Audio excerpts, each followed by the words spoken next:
आता अत्यंत दुःखद आणि धक्कादायक अपडेट कळतेय। अपघातग्रस्त विमानात अजित पवारांचा मृत्यू झालेला आहे। उपमुख्यमंत्री अजित पवार यांचा मृत्यू झाल्याची धक्कादायक बातमी येते। अजित पवार यांच्यासह विमानातील 6 प्रवाशांचा मृत्यू झालेला आहे। बारामतीमध्ये हा भीषण असा अपघात झालेला आहे आणि या विमानामध्ये उपमुख्यमंत्री अजित पवार यांचा मृत्यू झालाय। लँडिंगच्या वेळी अजित पवार यांच्या विमानाचा अपघात झालेला आहे आणि त्यामध्ये अजित पवारांसह 6 जणांचा मृत्यू झाल्याची माहिती समोर येते। अतिशय दुःखद बातमी, महाराष्ट्रातील राजकीय विश्वाला हादरवून टाकणारी बातमी, खूप मोठा धक्कादायक अशी ही बातमी आहे, खूप दुःखद बातमी आहे। पवार कुटुंबियावर शोककळा पसरलेले, बारामतीसाठी त्यांचा करता माणूस गेलेला आहे। राष्ट्रवादी पक्ष पोरका झालेला आहे, अजित पवार यांचा मृत्यू झालेला आहे।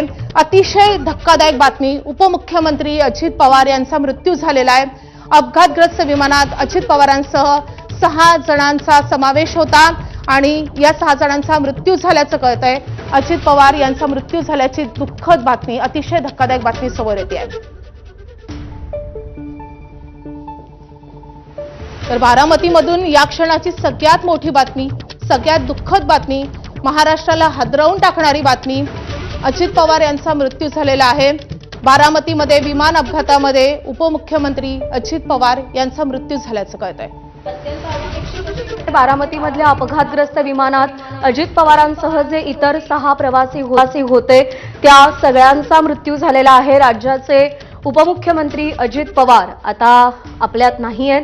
विमान अपघातात त्यांचा मृत्यू झालाय। खरं तर आज जिल्हा परिषदा निवडणुकांच्या प्रचाराचा धुरळा ते उडवणार होते। बारामतीमध्ये त्यांच्या प्रचार सभा होत्या, 4 सभा ते बारामतीमध्ये घेणार होते आणि त्यासाठीच ते बारामतीमध्ये पोहोचत असताना विमान लँडिंग वेळी त्यांच्या विमानाचा अपघात झाला।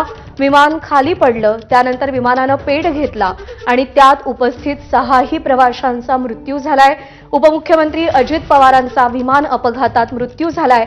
महाराष्ट्राचं मोठं नुकसान करणारी ही बातमी आहे, मोठं नुकसान करणारी ही घटना आहे। अजित पवारांचा अपघात झालाय आणि त्यामध्ये त्यांचा मृत्यू झालाय। महाराष्ट्राच्या राजकारणातला एक धुरंधर नेता, जाणता नेता म्हणून त्यांच्याकडे पाहिलं जायचं, आज ते आपल्यात नाहीये। खरंच खूप धक्कादायक अशी घटना आहे प्रज्ञा। हो, लँडिंगच्या वेळेला हा सगळा अपघात झाल्याचं कळालं, त्यानंतर असं समोर आलं की 6 जण या विमानामध्ये होते, ज्यामध्ये अजित पवारांचे सुरक्षा रक्षक आणि वैमानिक यांचाही समावेश होता। त्यानंतर या विमानानं पेट घेतलेला आहे। आपण ही भीषण अशी अपघाताची दृश्य पाहतोय। विमानानं पेट घेतलेला होता आणि त्यानंतर अजित पवारांसह सगळ्या जखमींना तातडीनं रुग्णालयामध्ये दाखल करण्यात आलं।